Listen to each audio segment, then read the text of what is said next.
Et vous avez vu, j'ai un nouveau fond et je l'ai utilisé pour cette vidéo. Salut mes petits otaku, comment allez-vous aujourd'hui? Moi ça va très bien. Alors aujourd'hui on se retrouve sur une petite vidéo où on va découvrir des mangas. Donc vous savez, des fois on nous donne des tout petits passages de manga en fait. Et j'en ai reçu 4 la dernière fois que j'ai été à Paris. Donc c'était avant-hier. Quand j'étais à Paris pour me balader avec mon ami. On a acheté, donc elle a été dans un magasin de manga et ils nous en ont donné 4, je vais y arriver. Et elle en avait encore 4 d'avant, donc ce qui fait que là j'en ai 8, donc je pense que ça va faire une bonne petite vidéo. Donc c'est parti. On commence avec Bloody Mary. Alors je sais pas pour vous, mais moi Bloody Mary, dès que j'entends Bloody Mary, je pense immédiatement à celle dans The Wolf Among Us. Pour ceux qui connaissent le jeu, la Bloody Mary dans The Wolf Among Us, elle est vraiment magnifique. Pour ceux qui connaissent pas The Wolf Among Us, c'est un peu en fait les Disney et les fables qui prennent vie dans notre monde. Et donc du coup Bloody Mary a été adaptée en forme humaine, mais elle est vraiment magnifique. Donc, c'est un vampire, un prêtre, destin croisé entre la vie et la mort. Je sais pas du tout ce que c'est, donc ça en fait c'est juste un petit extrait du tome 1 et c'est des petits trucs comme ça, tout simplement. Donc on va découvrir. Mary est un vampire et il veut mourir. Manger de l'ail, prendre un bain de soleil, rien n'y fait, jusqu'au jour où il trouve Ichiro, un jeune prêtre descendant du sang des Maria, seul capable de le tuer. Cependant, le jeune homme ignore tout de son pouvoir et est constamment traqué par des vampires qui souhaitent boire son sang réputé donner une grande force. Son sang réputé donner une grande force, d'accord. Il passe donc un pacte. Mary doit protéger Ichiro jusqu'à ce qu'il découvre comment lui offrir la mort. D'accord, donc là si je vois bien, on a des vampires qui sont là. En gros ça doit être une histoire de vampires, hein, d'après ce que je peux voir. Donne-nous ton sang, oui d'accord, en gros ce sont des vampires qui veulent le bouffer. Par contre, le mec, il est ultra stylé, on est d'accord. On est d'accord. La Sainte Croix. Et il lèche le sang sur le sol. Je crois qu'il a faim, le vampire, pardon. Donc là, ok. Mais c'est... En fait, il a l'air génial, ce manga. Faudrait que je le passe, c'est Bloody Mary. Il s'appelle Bloody, d'accord. Donc en fait, il s'appelle Bloody. D'accord, d'où le truc de Bloody Mary, mais je pense pas que ça doit reprendre peut-être la légende de Bloody Mary, qui sait. Wow, d'accord. Je vous montre à peu près en fait toutes les pages, mais ça a l'air pas mal en soi. Regardez, c'est même un petit peu mignon. Non, en soi, c'est pas si mauvais que ça. Bon, bah écoutez, pour une première petite découverte, ça a l'air pas mal. Bah après c'est vraiment très court, hein. C'est pour ça vraiment je l'ai survolé, je le lirai un peu toute seule quand je serai, quand je serai toute seule je le lirai un peu plus en gros on va dire, mais ça a l'air pas mal. Donc celui-là c'est un manga que sur la page quand je vous avais demandé de me proposer des mangas, vous avez été 2 ou 3 je crois à me le proposer, donc c'est Black Bullet, Bullet, je sais pas trop, Boulet, je sais pas trop comment ça se dit. Alors, après l'animé, ne manquez pas le manga, et c'est de l'édition Doki Doki. Ah, je l'ai pas dit, et ici c'est l'édition Soleil Manga. Encore une fois, on en avait parlé la dernière fois quand je vous avais fait découvrir mes 3 mangas que j'avais achetés. À la fois trailer, futuriste et récit d'action, le manga Black Bullet comblera les fans et l'animé et les amateurs de sensations fortes. Planète Terre, futur proche. Depuis qu'elle a perdu son combat contre Gastrae, un virus parasite l'humanité vit des heures sombres et désespérées. Rantaro Satomi et Enju Aera, 2 agents de la sécurité civile, mènent une guerre sans relâche contre le virus. Un jour, ils reçoivent une mission secrète de la plus haute importance, empêcher la destruction de Tokyo. Ah bah déjà les dessins sont pas mal, puis lui bah il est stylé. Je sais pas, j'ai la peine de le voir et je le trouve stylé. Donc comme vous voyez ça reprend vraiment en plein milieu parce que c'est vraiment des extraits de manga. Mais en soi ça a l'air pas mal, je regarde un petit peu. Bon en soi je comprends pas trop, je crois qu'ils se sont introduits dans un bâtiment.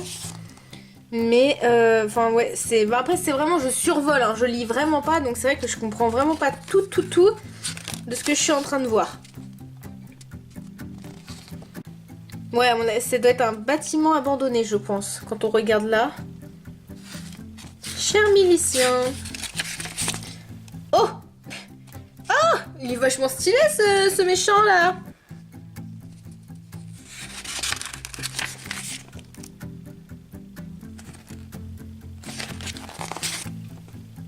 Et bah ma foi il a l'air vachement stylé. Donc voilà, bah encore une fois, comme je vous ai dit, j'ai vraiment survolé, hein, parce que voilà, je peux pas vraiment tout lire avec vous, en même temps, ça serait un petit peu, voilà. Hein. Donc là, on passe à Sky Height Survival, j'ai galéré à le dire.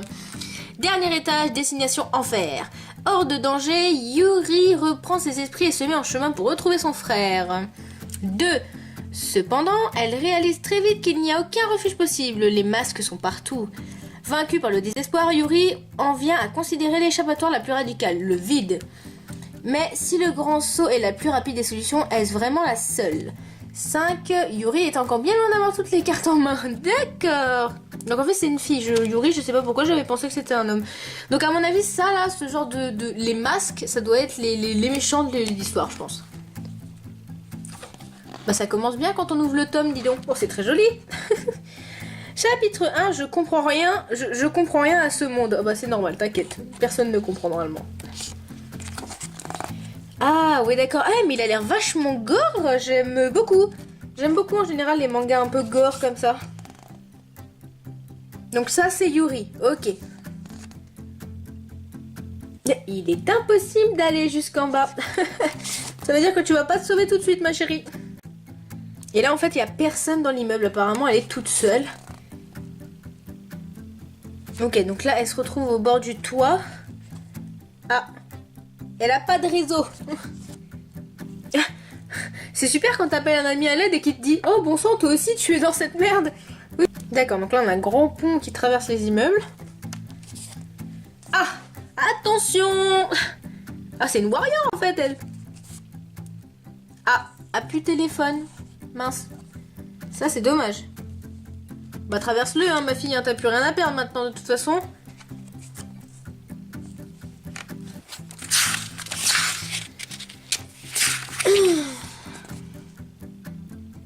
Mais non, tu vas pas mourir, je suis là pour t'épauler.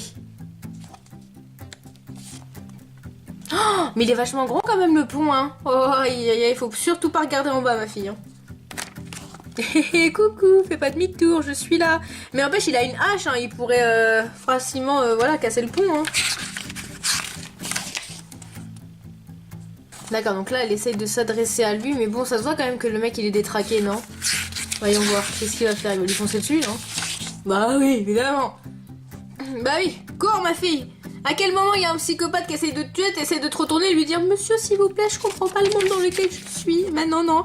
Ah, bah c'est bien ça. A plus.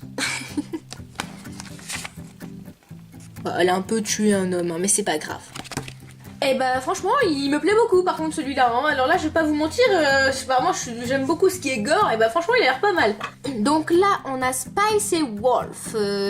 Spice and Wolf, je sais pas. Ah, attendez, c'est de l'édition Kana. Donc là, c'est de l'édition Ophelb, je ne connais pas. Ah, il est sous forme de roman de base, non? Je sais pas. Il y a marqué roman disponible.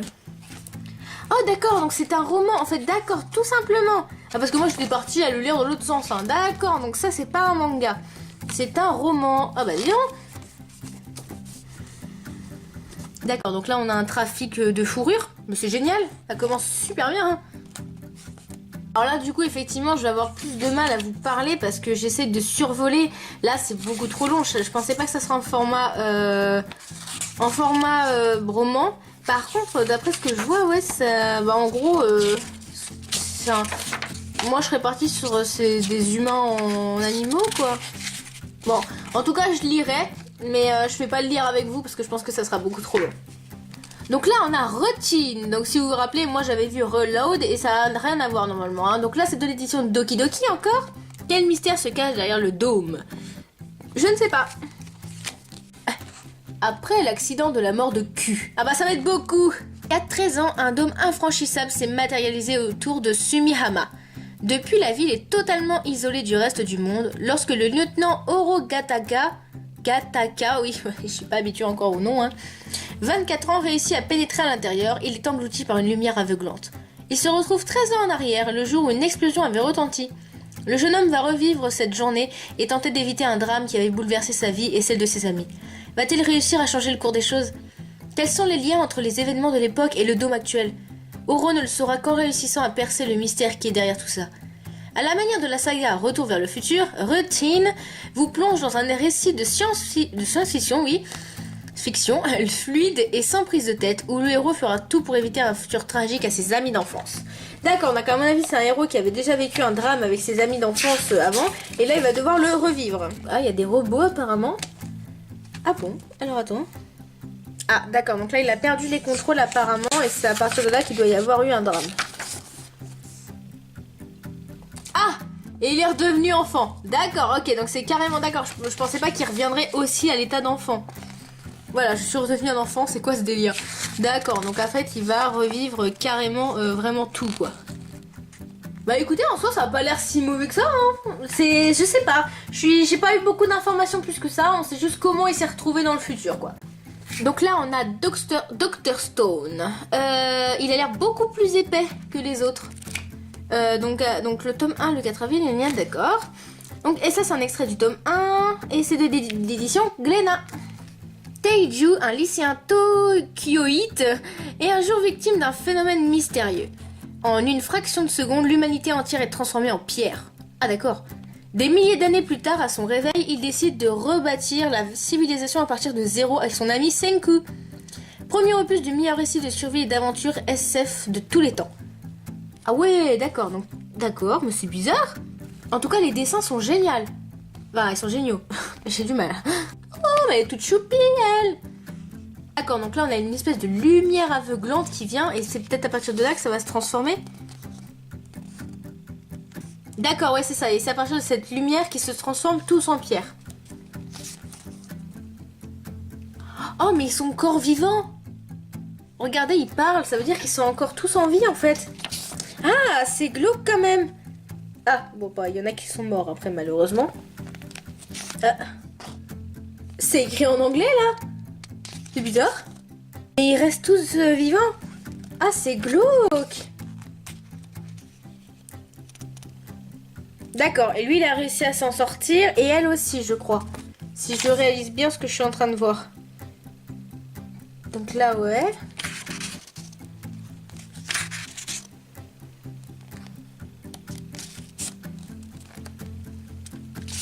D'accord, et lui, par sa rage, il a réussi à sortir de cette espèce de maléfice. Par contre, ceux qui sont comme ça, j'imagine qu'ils sont déjà morts, quoi. Bah écoutez, je trouve ça vraiment original comme chose. C'est une idée pas mal quand même, hein. C'est un truc que j'ai jamais vu, moi, pour l'instant, en tout cas. Quelque chose comme ça, une civilisation qui se transforme en pierre. Enfin, l'idée est pas mal. Je sais pas ce que ça va donner, mais c'est pas mal. Donc ça c'est quelque chose que beaucoup de gens connaissent, hein, Final Fantasy, donc Lost Stranger de l'édition Mana et Books, ici. Alors, ça je connais après. Hein. Employé chez Square Enix, Shogo et sa sœur Yuko n'ont qu'un rêve, pouvoir un jour travailler sur un opus de la série Final Fantasy. Mais ce projet va tourner court lorsqu'un camion les fauche tous les deux, projetés dans un village peuplé de mogs et de chocobos. Ils comprennent qu'ils sont désormais partie intégrante de leur univers favori. Étrangers perdus dans une contrée familière, Shogo et Yuko vont devoir réapprendre tout ce qu'ils pensaient connaître de l'univers de Final Fantasy et forger de nouvelles alliances afin de survivre à un monde bien plus dangereux qu'il n'en a l'air. Leur rêve va bientôt tourner au cauchemar. Découvrez Final Fantasy comme jamais auparavant dans cette toute nouvelle histoire inédite. D'accord. Alors je connaissais pas l'histoire de base, parce que Final Fantasy c'est un jeu il me semble. Peut-être un manga aussi, je me suis pas plus renseignée là-dessus. Pour moi ça a toujours été juste un jeu.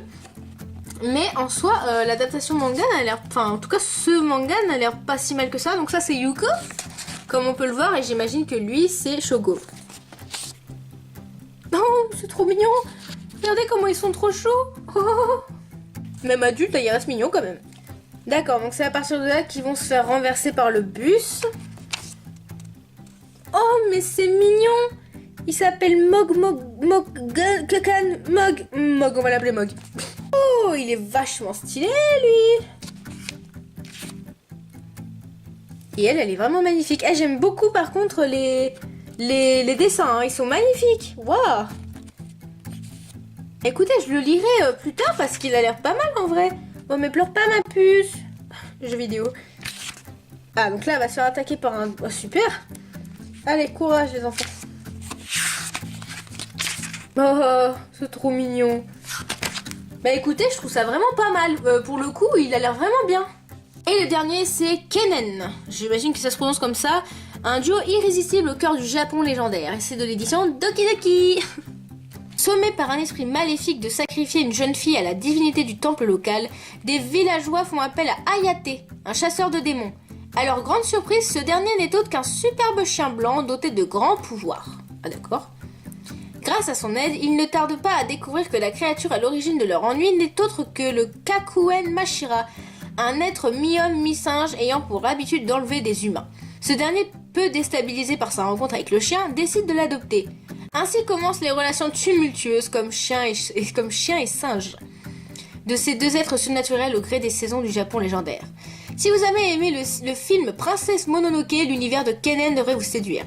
Des esprits protecteurs de la forêt aux créatures annonciatrices de mauvais présages, rien n'est plus poétique et fascinant que le Japon ancien, porté par ses légendes et sa nature d'une beauté immuable.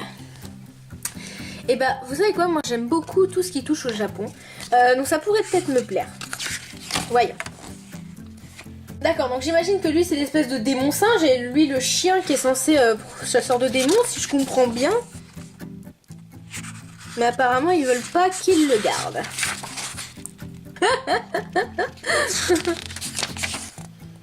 Oh, il est mignon. Oh, il est trop beau. Oh là là, c'est un chien mignon. Je l'aime, il est trop mignon. Donc voilà, donc je fais le résumé. On a Bloody Mary, Black Beret, Sky High Survival, Dr. Stone, Ritin, Space and Wolf, Kennen et Final Fantasy. Alors honnêtement, moi là-dedans, mes préférés, je dirais que c'est... Il y a Dr. Stone, Sky High Survival et Bloody Mary. Voilà, donc j'ai fait vraiment un top 3. Après les autres sont géniaux aussi, hein. Franchement ils me donnent tous envie, hein. Il n'y en a pas un qui me donne moins envie que l'autre. Mais ces trois là c'est vraiment ceux que j'ai vraiment envie. Surtout Bloody Mary parce que comme je vous ai dit, j'aime bien un peu quand c'est un peu gore. Mais c'est surtout aussi du coup Sky High Survival qui a l'air vraiment gore pour le coup. Donc voilà, bah écoutez, dites-moi si ça vous a plu, donc si ça vous plaît ce petit genre de vidéo. Parce que moi j'adore ça en fait, découvrir des mangas que je connais pas. Et du coup ça m'a fait plaisir en fait de recevoir comme ça et de pouvoir les lire un peu plus tard toute seule pour que je sache un peu mieux. Là je vous ai vraiment fait un gros, hein, c'est vraiment en gros, mais je peux pas les lire avec vous, ça serait compliqué, puis ça serait vraiment pas intéressant je trouve, honnêtement, personnellement pour moi. Je trouve qu'au final ça serait pas intéressant. Bon, en tout cas, si ça vous a plu, dites-le moi dans les commentaires. Dites-moi les mangas que vous préférez, ceux qui vous donnent le plus envie et ceux que vous connaissez déjà. Donc, en tous les cas, moi je vous fais des gros bisous, je vous dis à bientôt.